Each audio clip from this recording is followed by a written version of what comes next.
Hi, welcome to Richard Gabili YouTube channel, and for today's tutorial, I will be teaching you on how to change double tap actions in assistive touch on iPhone X. But first, kindly subscribe to this channel and don't forget to hit the subscribe button and the bell to notify you for the new updates.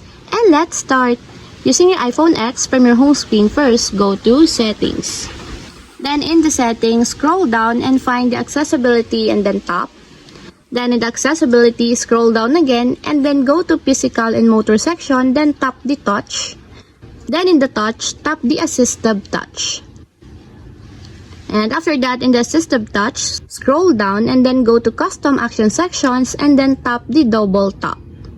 Then in this part, in the double tap, you can now change here the actions that you want to enable. For example, you want to enable the 3D touch. Just tap it until there's a check mark on the side, just like this. Or if you want to change it to analytics or app switcher, just tap it until there's also a check mark on the side, just like this. And lastly, if you want to change it back to the default actions, just tap the none until there's a check mark on the side. And that's it, we have successfully changed double tap actions in assistive touch on iPhone X.